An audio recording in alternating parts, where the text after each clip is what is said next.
We had an idea that this would eventually come from Jack Smith. Donald Trump's been saying a few things, but I want to talk about some polls that we just got today. Okay. Reuters, swing state, Okay. 7 states. Yes.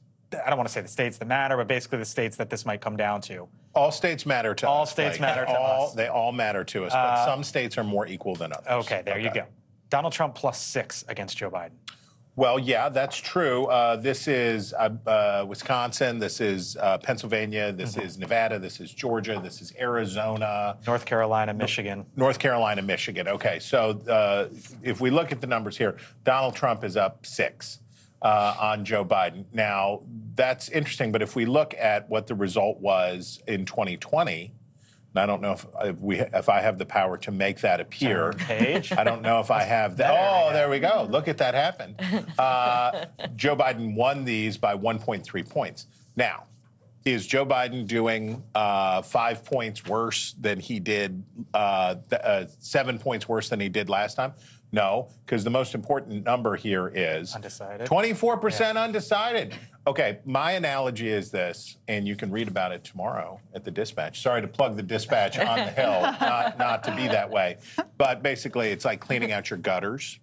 Okay. So for regular voters, it's like, you know that when the fall comes, leaves will go into your gutters, and you will eventually have to clean your gutters. Right. But we don't think about that. We're normal people. We put that off. When somebody says, what's your gutter strategy, Blake? You're not like, oh, I've been thinking about it. I got the ladders ready. Right. I want to go. That's what this general election, if it's a Trump versus Biden rematch, feels like to normal people, which is, I can't believe I'm going to have to do this. I can't believe that this is going to come. So that 24% tells us what? The Democrats are rightly freaking out about how badly Joe Biden is doing. And Joe Biden has had a garbage week. The impeachment inquiry, criminal charges against his son. I need to go to bed. The Hanoi moment, just another bad week for Joe Biden.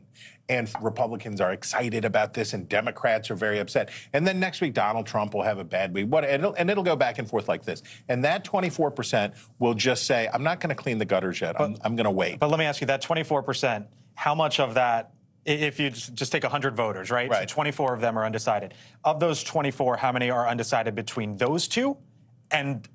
Or are just saying they're undecided because they're hoping that it's going to be someone else? Yeah, we're weird.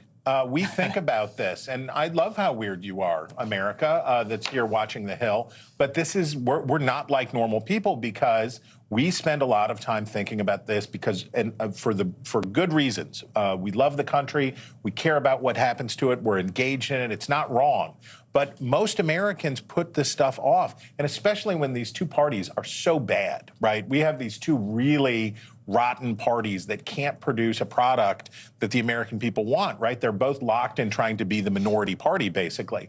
And understandably, normal people turn their back on that, and I understand it. What I would tell Democrats is, don't wet the bed yet, right? Not yet. You don't know what's going to happen and all of this stuff. And I would say for Republicans, don't overestimate yourself, right? A lot of what's going on for Republicans is they say, oh, look, we're up in these polls. We're doing great. This is going to be fine. Right. That 24% is going to move, and you don't know which direction. Thanks for watching. Go to newsnationnow.com to find NewsNation on your television provider. And don't forget to subscribe. Click the red button to get more of NewsNation's fact-driven, unbiased coverage.